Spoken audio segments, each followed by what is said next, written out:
Victoria's changed a lot since she learned to drive. She always stayed in the house, watched the TV upstairs, video, or read, or wrote to pen friends. She had a lot of pen friends in those days. She never went out.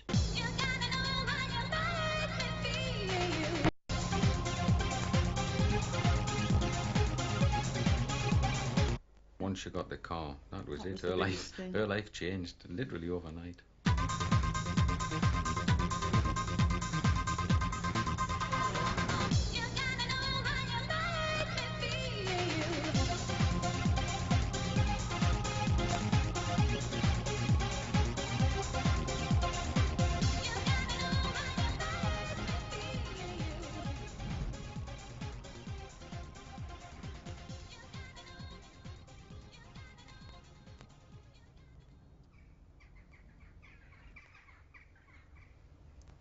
I used to look out my bedroom window and gaze longingly at this beautiful shiny red XR2, and I used to think, you know, like in Wayne's World, oh, one day she will be mine.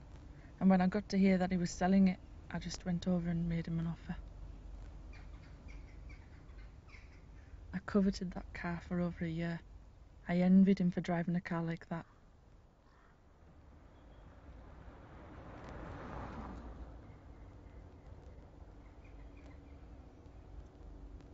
I don't like debt, and when Victoria took the loan out for the car, I was very worried that it might be too much for her. It's almost as large as our mortgage.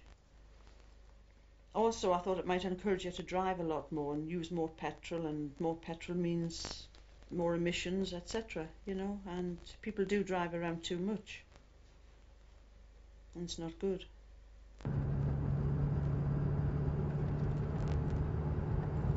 My parents don't really like the idea of me going out in my car so much.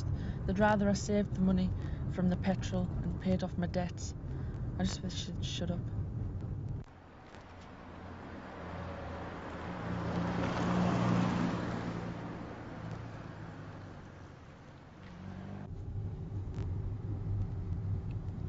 I really love fluffy dice. They're very tacky, but I like them. That's why I like them, because they're so tacky. I've got an Alpine sticker on my back windscreen. I haven't got an Alpine stereo, but it looks good. And I've got this colour-coded car wax that I use on my car to make it really gleam, because I think my XR2's got a shine. See ya. It gets you out the house, you know, like when I'm at work all day I spend looking forward to it. The hours can't pass quick enough for me. As soon as I get in from work, I have my dinner, have a bath, maybe watch some TV, do my makeup and my hair, then I'm out. I hit the streets, I cruise about the town, the main street, park up in a car park. It's just part of my life and I love it. I wouldn't swap it for anything. My parents think I'm stupid. They can't see the fascination with going out in your car every night, but I love it. I don't think I could live without it at the moment. They're under control in the house. I don't mean control under your thumb. I just mean you know where they are. And these days an awful lot of things can happen. Maybe they always could, but you worry more now. Things seem to be a little bit worse, perhaps.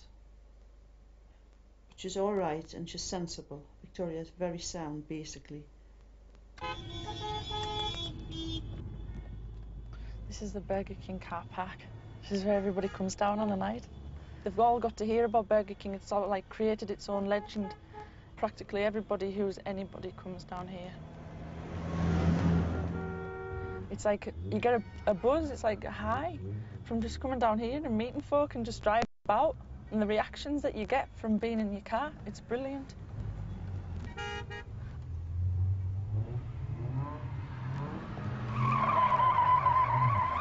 I don't really flog my car. I'm a girl racer who doesn't race. I talk to all the people I know down here. I just drive past them and wave or flash or peep the horn. But I always come down here. I can't really avoid it. I can't keep away from the place.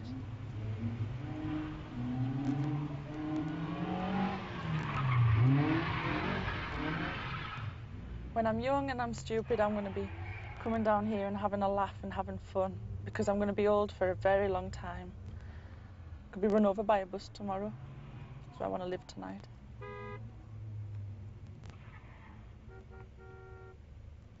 Well, I would like to think that Victoria in 10 years' time would be a very different person.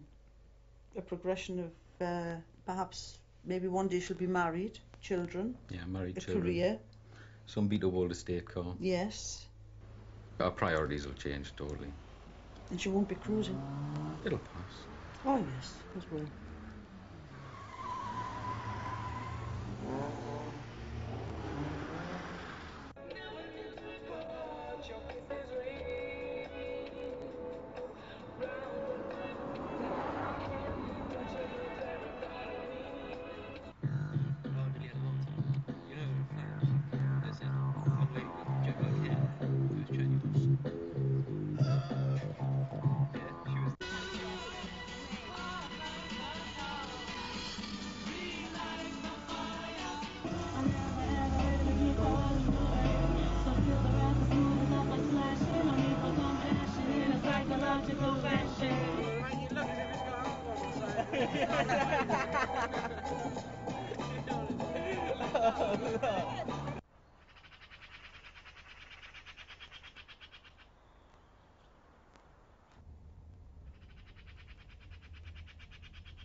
The Beetle was delivered to the pub where I was working, and I had about an hour left, and I was like really waiting for the time to go by really quickly because I was really looking forward to driving my car.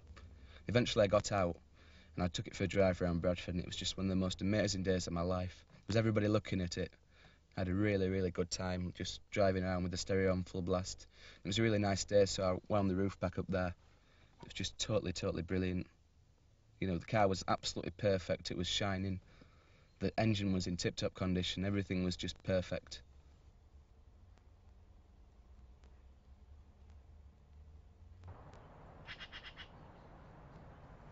All through my life I've looked at other people's Beetles and really been envious of them. And eventually it was my turn to get one of my own. Now I know the car looks brilliant to look at, but underneath it's absolutely rotten. In fact, the only thing that works in it now is the clock.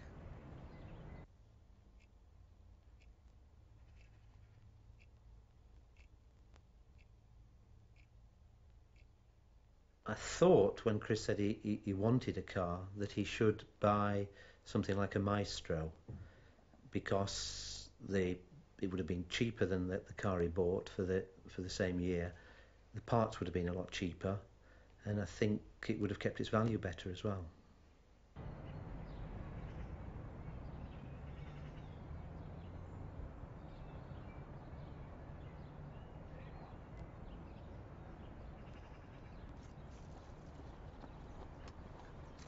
My dad's a totally different person to me. He does everything different to me.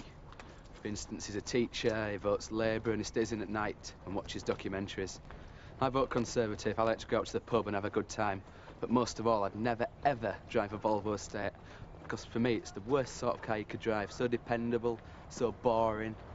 And I hope I never, ever own one.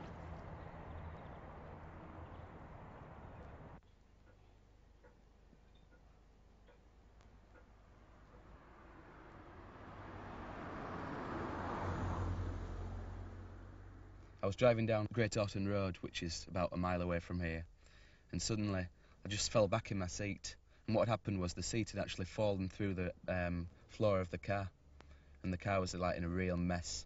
I saw that the floor had been made out of molten fiberglass and just been spread on the floor. There was no metal there at all, so the car was in a real state. So I got the car repaired. It cost a couple of £100, which again didn't seem that much because I've got such a bargain when I bought the car. But then a couple of months later, I was all ready to take the car to the Glastonbury Festival. This was last June. I was really looking forward to it. And I just took it down to the garage because there'd been a few more knocking noises. They looked underneath and they were just laughing because the car was just knackered, absolutely knackered. The front end had just collapsed and it was like undrivable. It would have been dangerous to take it outside Bradford, let alone 250 miles down to Glastonbury. So I was just devastated. It totally put a downer on my life.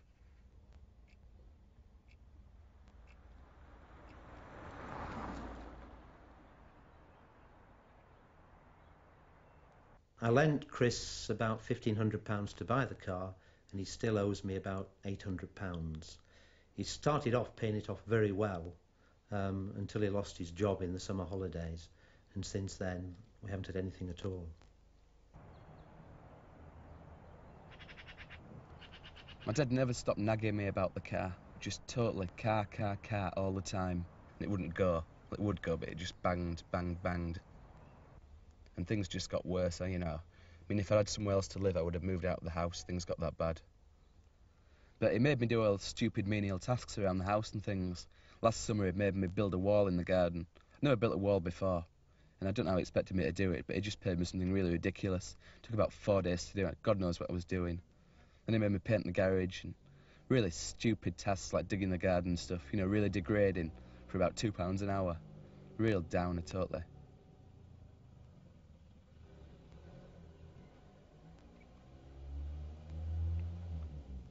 Everyone in our family's really different. My mum and myself are not very sporty at all. I mean, I personally can't stick sport. I only do it to stop me getting a beer belly. Now, my brother's quite a top table tennis player. He's about, I don't know, number 10 in the country maybe. So obviously my dad's really proud of his achievements.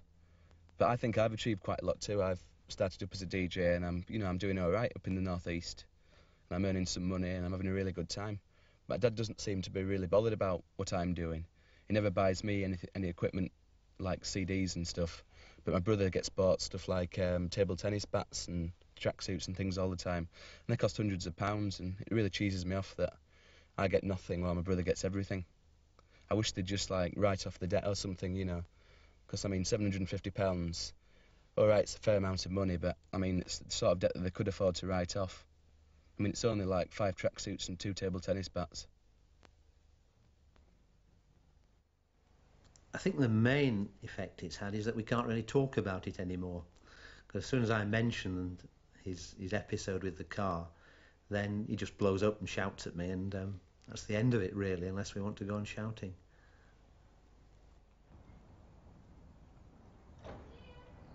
It must be a real downer for Mum and Dad, because they're like leaving the house every morning, they see the car and they're grumbling about it. And evidently people have been saying to my mum that the car's cheesing them off outside the house. I mean, they can all piss off for all I care. I'm not really bothered, you know. It's their tough shit.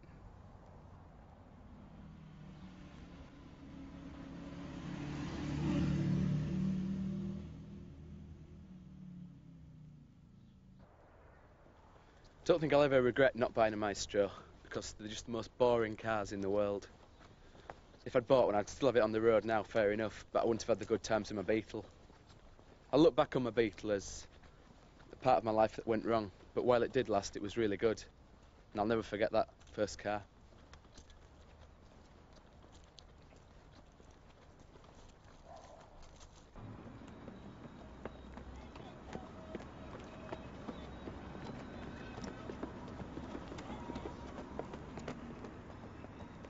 Christine did. She sat down, puts down a 1, 2, 3 of all time.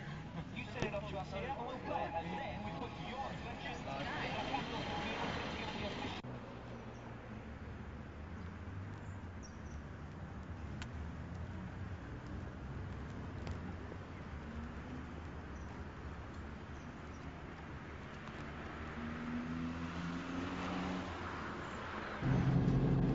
The first time I drove on my own was on the day I passed my driving test on this very road. I went to pick up my brother Oliver from school. And I was so nervous when I was driving along. I was looking in my mirror all the time and checking everything, holding onto the steering wheel like it was a life support machine. And when I got there, Oliver wasn't at all happy to see me. In fact, he didn't talk to me all the way home because I could drive and he couldn't. He was really miffed.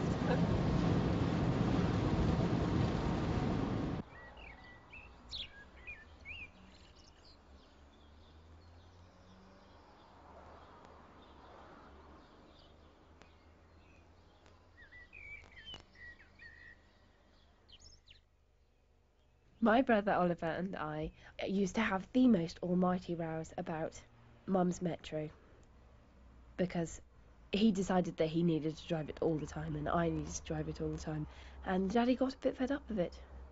And at the same time, a friend of mine was moving and needed to sell her car and get something more grown up. So my father bought him for me.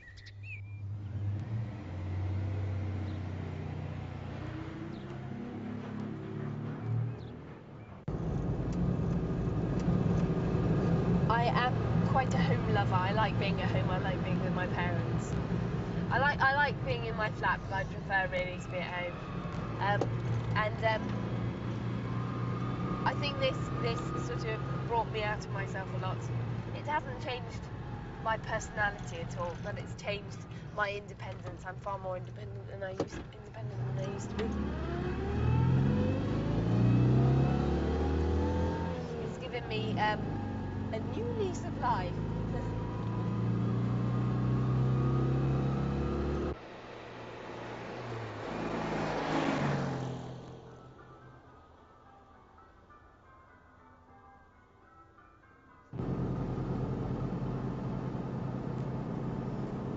I know very little about cars. I know that the engine's in the front, and I know that it's called a bonnet, but I don't have a clue how to get it up. And I know that you put your shopping in the back. And I don't know an awful lot else about them, really. And so, well, I never, oh! What was that? Dreamed to look. Do you think that was my car? I never dreamed to look at the petrol gauge, anyway. I know we're full now. I fill it up when I go home. Daddy fills it up.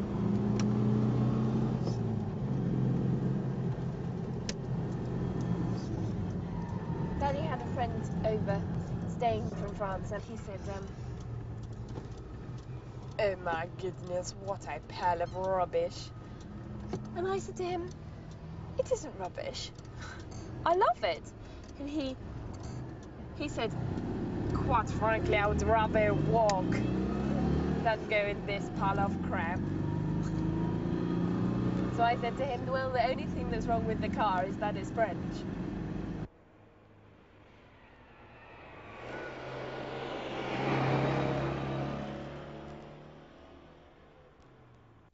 About 3 months ago, I was driving back from Bedford one Sunday afternoon, and the car got slower and slower and slower, and it wouldn't go up any hills.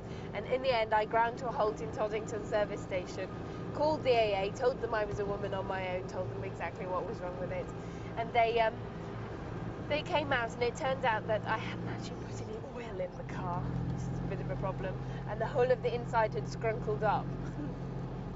So Daddy had to know about this, obviously, because it cost £97 to get it mended, or £99 or something. And he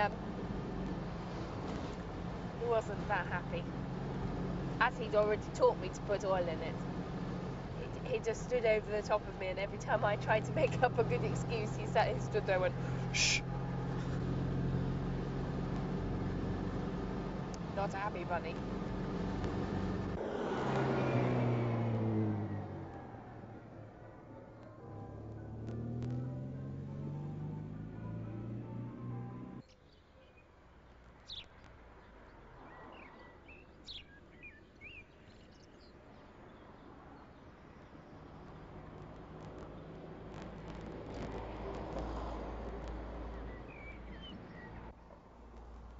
I think Brian is a car which suits me completely. Sort of a bit scatty, funny looking. He's not grown up at all. And I'm not grown up at all. I'm not bothered about becoming grown up. I don't think I could cope with the responsibility.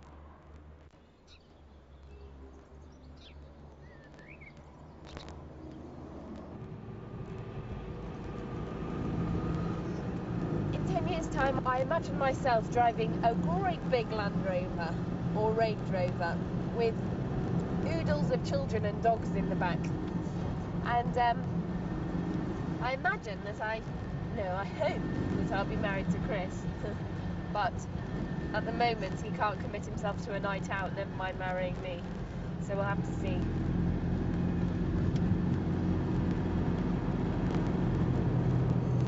That's my house. That's where I live. Hello, Mummy.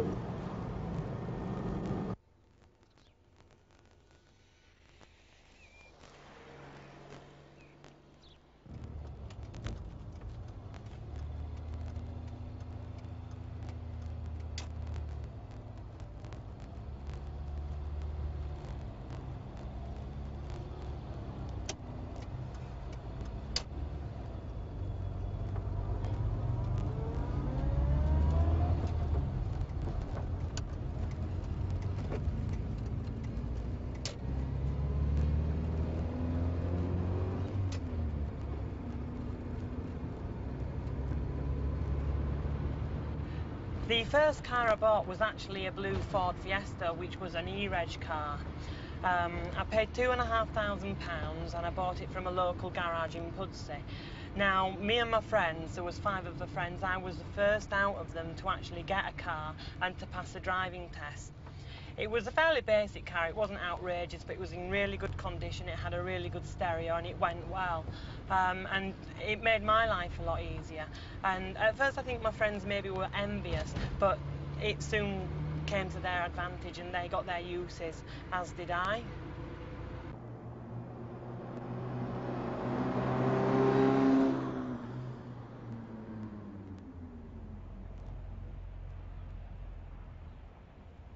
On our street, it used to be a play area where children were safe to kind of play. There used to be benches, trees, flowers, but I mean now it's just like a rubble kind of dead-end road. To be honest, without a car you are very limited because there's not a lot of things really you can do in Army. So I mean, to have a car really does take the boredom out of being young.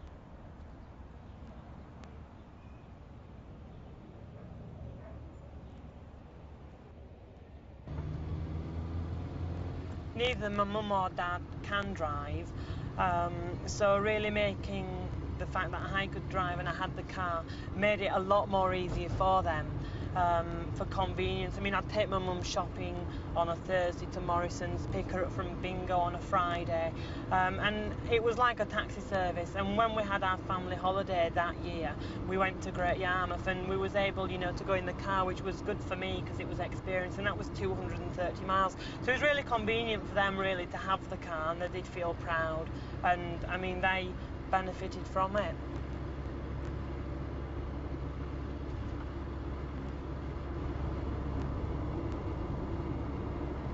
One Wednesday morning when I was running extremely late for work, I was just in so much of a hurry to get to work. I just automatically got my hairbrush, got my spot cream and got into the car, and I just really wanted to get to work as quick as I can. Now at that time I actually had a Jason Donovan kind of hairstyle, which was an absolute nightmare to kind of set and comb and everything. And I was in the car, I was trying to do my hair, put my spot cream on and just look presentable for work, when all of a sudden I realised I'd just gone straight into the back of a lorry, which, I mean, it was just so much of a nightmare. And I'd gone under the lorry, and I stayed in the car for about 5 minutes, and then I got out and I assessed the damage, and I just couldn't believe it because the whole of the front car had come up and it was just a complete write-off. And it was just such a nightmare that I'd lost the car basically.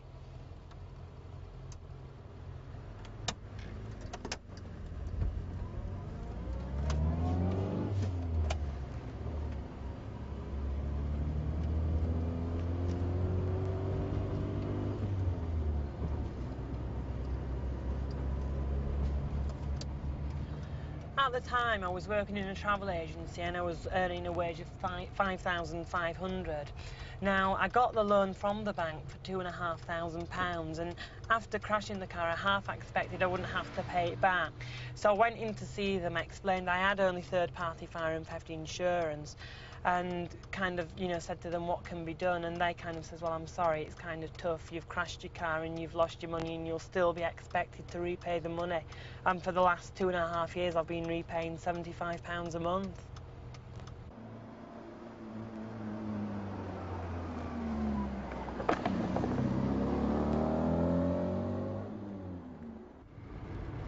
A few months ago now I bought this Metro. I paid £250 from my best friend's dad. Now, the Metro has done nothing really for me. I bought it in desperation because I was so desperate, you know, just to get a car and to be back on the road. But since having it, I mean, my friends now have all developed and they've all got nice cars, and I mean, they're just so embarrassed to come into this car because of the kind of old age pensioner image it has. So I mean, obviously when we go out they just say, you know, your car's a no-go. And I mean, in general, putting everything together, it's just an embarrassing car for me to have to drive.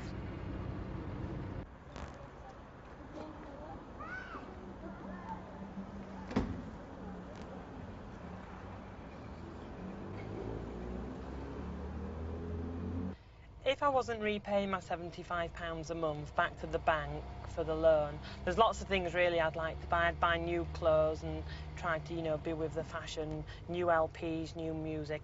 And at the moment I'm actually into theme parks. Me and my friend go to quite a lot of the theme parks because there's quite a lot within like a 70-mile radius, and I'm really into them. And it's the type of thing where you go and you pay one fee and then all the rides are free all day. So I mean, I'd take advantage of that more and do more on a weekend, see new things, do new things, as opposed, you know, to be restricted because you just haven't got the money.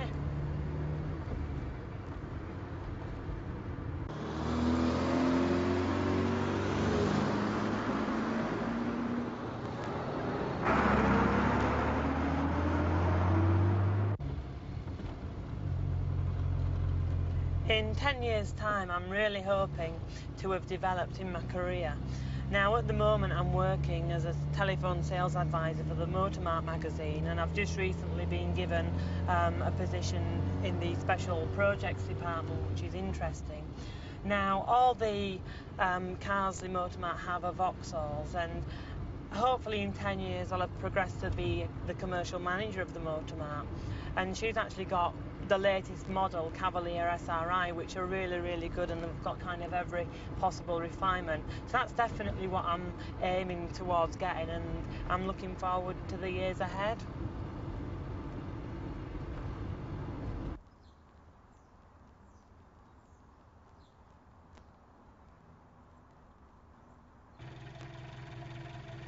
When you're teenagers, especially if you live with your parents, it's brilliant having a car. It's essential, because then it's like you've got your own flat. You've got the radio and you've got heat, and you can get all your friends and you can go anywhere.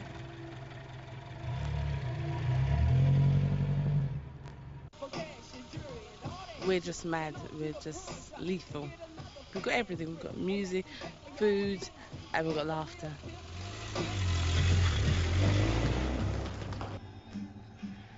It's like a godsend, you know? If I want to go down to the pub, I just get in my car and I go. I went to Birmingham the other day, no problem, jump in the car, shoot down to Birmingham. I actually managed to get my car because my parents said that if I didn't go to public school anymore and they didn't have to pay £3,000 a term, then they'd agreed to buy me, I quote, a cheap runaround. So I got my car that way.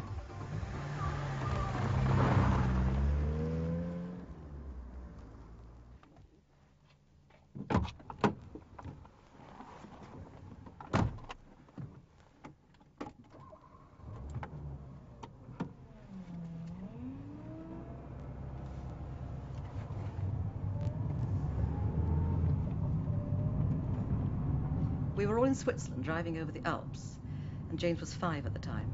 And suddenly, out of the blue, he said, "When I'm grown up, I want a Porsche." And my husband said, "Good gracious, no, I'd never buy you anything like a Porsche. I should buy you something nice and safe like a Volvo."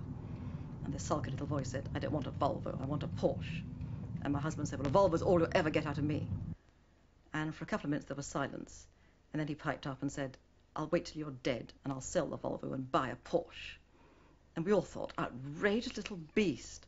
Unfortunately, things are now much more serious.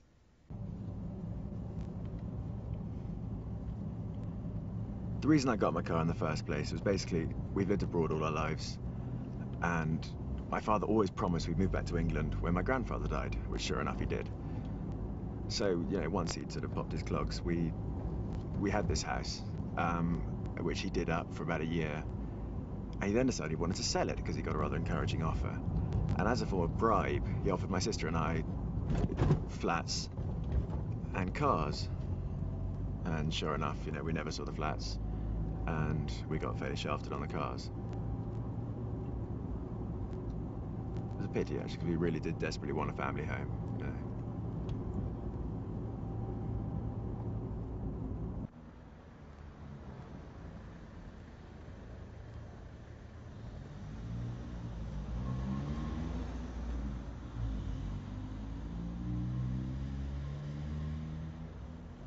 My husband offered James an upgrade on his car for his 21st birthday. And James took upgrade to be something snazzier, something a bit faster, something sleeker, something more in tune with his image. And my husband had a complete different interpretation. He thought upgrade was something bigger, solider, safer, He kept saying, more metal round you. And there was absolutely no meeting of minds at all, and they just bellowed at each other angrily for 2 months. The one stipulation my father actually had when he was saying what I could buy car-wise was that I was just not allowed a GTI, whatever happens, regardless of car, as long as it's not a GTI. Because the only thing he understands about cars is that GTI means speed, which means death. So sure enough, I went out to Renault with my mother, and we discovered the Renault Clio 16V, which means 16 valve, which is, the most lethal car ever. It's equivalent of a GT Turbo.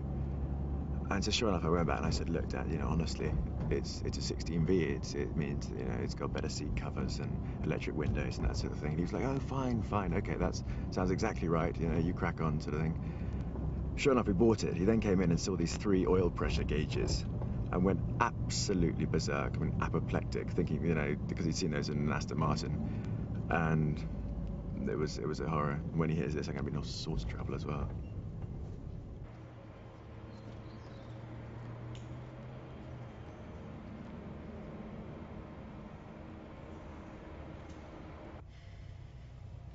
My sister was extremely jealous of the 21st situation. She got a watch, a very fine watch. I got a car. And as a result, she feels extremely hard done by. She lives in Fulham and comes from this rather sort of Fulham bunch who are very, very nice.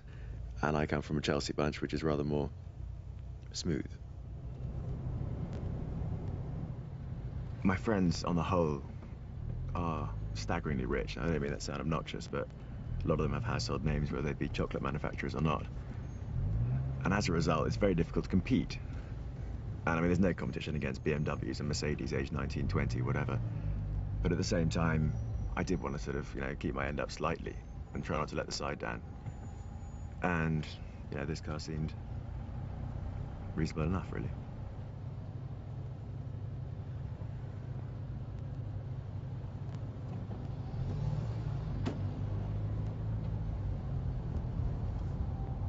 This is the King's Road, which is my home turf. So stomping ground. I've been coming here since I was 13. Love it. Go to all the clubs, all the pubs. Everyone I know hangs out here or lives in Chelsea. Or Kensington, I suppose, but certainly this is where most people congregate.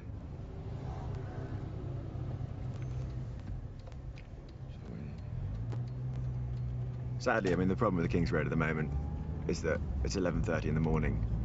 So all these people you see around here are just sort of weekend rabble who are coming shopping.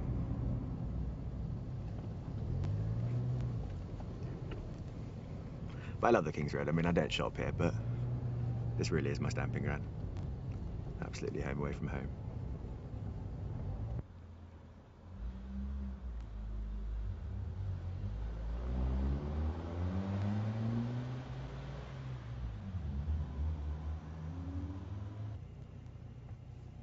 My father and I have a rather strange relationship.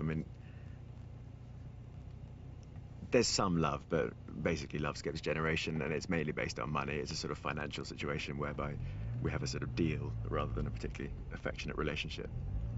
Well, this is something which he proudly tells me anyway, but it's difficult, really. As a result, we fight. He thinks I'm a wastrel, and I think he's, unnecessarily unpleasant.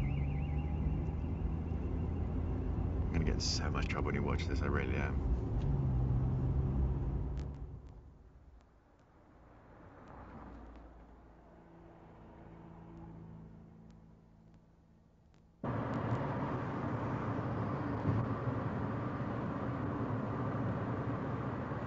Being a car thief isn't saying that you go to college and learn. You don't get sitting gills in it. Basically, you just pick it up as you go along. Any car that was new that came out, you try it out and you get quicker and quicker at it. Towards the end, they were bringing these Cavaliers out with deadlock systems and that, which are no good. And they were saying that they're impossible to break into.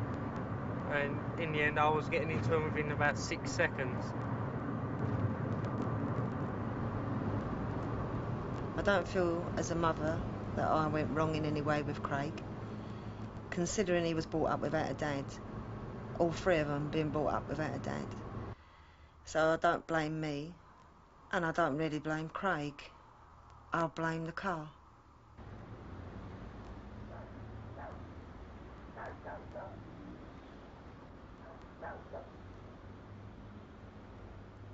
When I come home from work, I rush in, have a bath, get dressed, and I rush back out again. I don't even sit in and have dinner or watch telly. I just like to be able to get out of the house, get in my car and drive.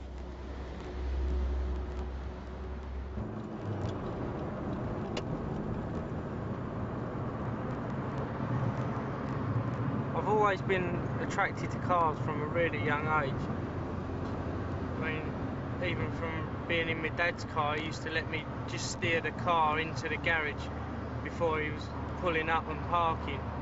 I used to get a real good kick out of that. I used to really enjoy it, just sitting on his lap and steering the car.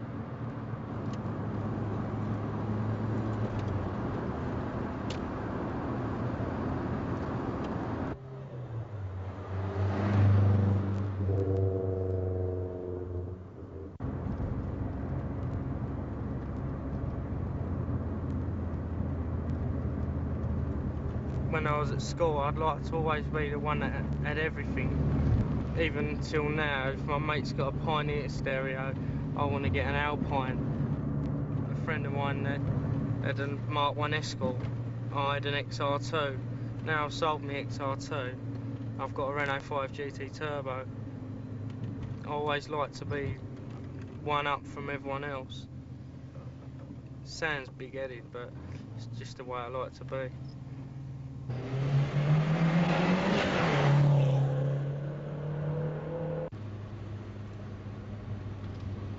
This is what basically we call the Mad Mile.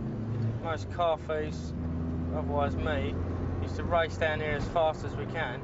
Like to see how fast we can get out of any of the cars that we have. It's otherwise known as Sidcup Bypass. Used to race down here as quick as you can, see how fast you get before you get to the bottom turning. Just after the bottom bend, there's a bridge. We used to get about 120, 130 out of most cars down here. The road has basically claimed a lot of lives through people racing as fast as they can and losing control just on this bend that we're approaching here.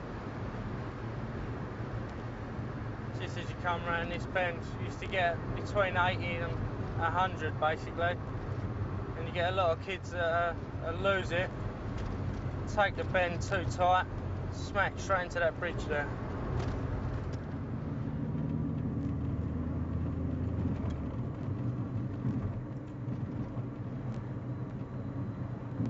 When I had the crash in the Montego, it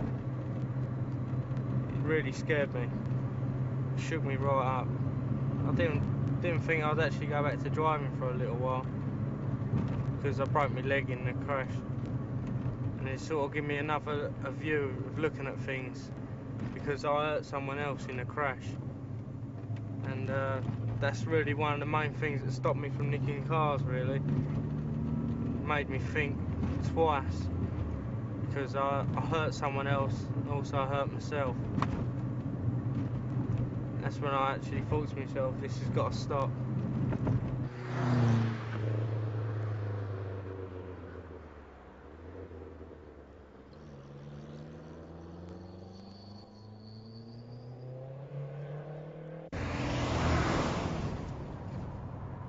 Ever since I've gone on the straight and narrow, I've had nothing but a hard time from everybody because they say a leopard never changes its spots.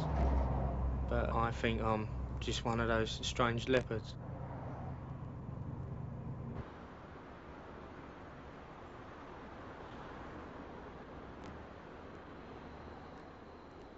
I think in 10 years' time, Craig will be driving a bigger and a better car, and he'd be living in a penthouse.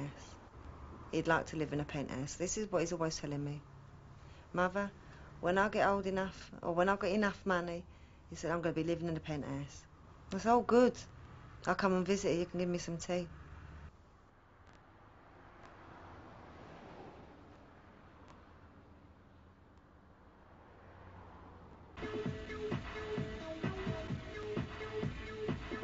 When I got the car, a lot of my friends basically told me that you've got to be careful. All the guys are going to want you for your car and not for you. But I don't think that would be true. My Beatle is a bonus in attracting the boys. They all want to know me more and give me more attention.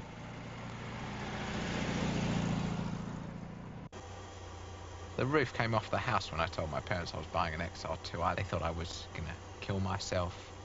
I was too young to realise the dangers, and my parents went mad. My parents are very worried about me being alone in the car.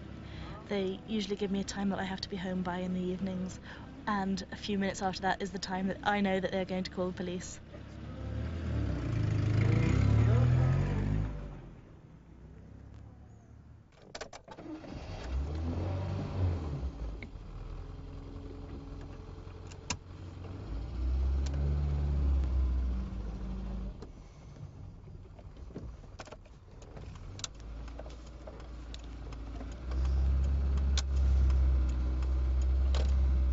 The car was bought because she'd done ever so well in her A-level results, and secondly I thought it will give her a good deal of independence when she's at college. Why I went along with James was because she had chosen to go to a Scottish university, Edinburgh, and she is still an asthma sufferer, and you can put a coat on Victoria, but she doesn't always remember to button it up, but she's got to close the car door.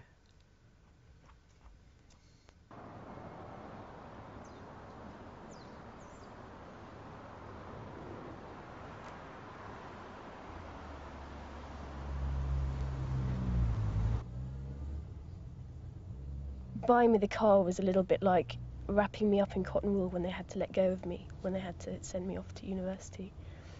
And it's like their protective shell around me still. I suppose it's their way of giving me a license to freedom.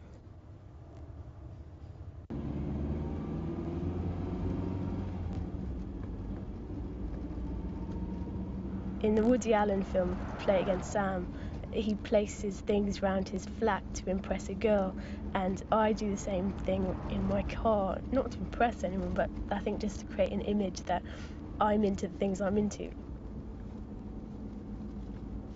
There's a map of France in the side pocket because, well, I haven't ever been there in my car, but I'm going there one day.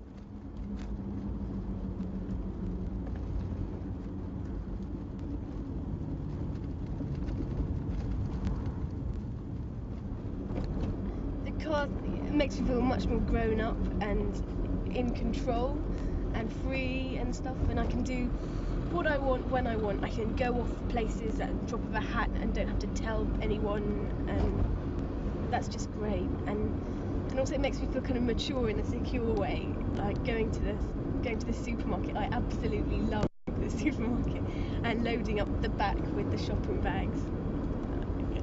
I like that. I'll get over it, I know I will, when I have to do it enough times, but at the moment it feels dead mature.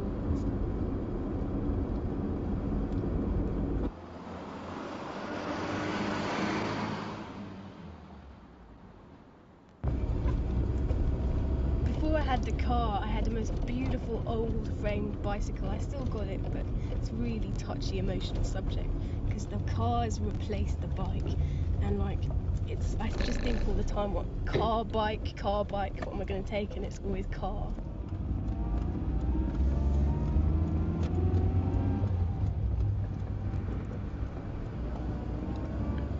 I had an accident coming back from Edinburgh last term, and it felt as if I was betraying my parents' trust in me. I was,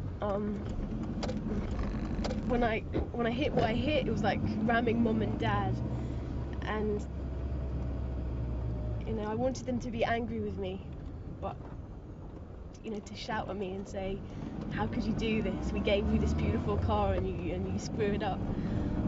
But they weren't. They were great. They were just, as long as I was okay, that's all they were worried about, which I expect is how anyone would really react. But I wanted them to be angry because I was so angry at myself.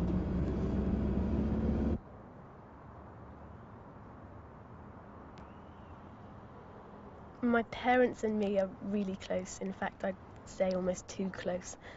our apron strings are tied way too tight. I thought that saying goodbye for the first time, going off to university, would make every subsequent time easier, but it's really just made it harder.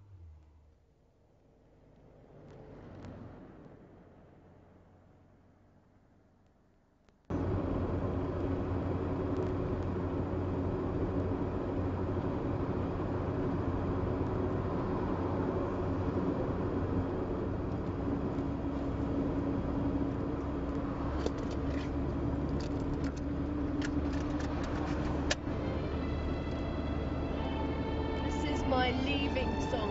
My dad gave me this tape because I like the film Out of Africa, and it just makes me cry when I play it. It gets all that crying stuff out of me when I have to leave home, and it's really hard to leave home. And it's like all of a sudden you're on your own, out in a big bad world, and there's so much to live up to, and you're on your own, and it's just so mean out there.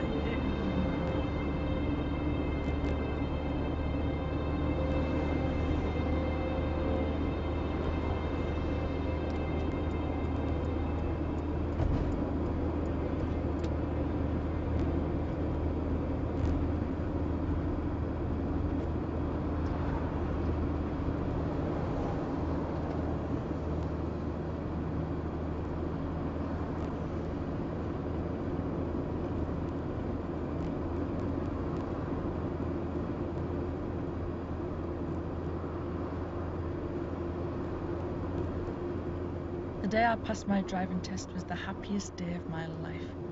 Oh, what a rush. I knew I'd passed mine, I just knew I would do it. And when I did, I thought, that's it. I'm off.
Next week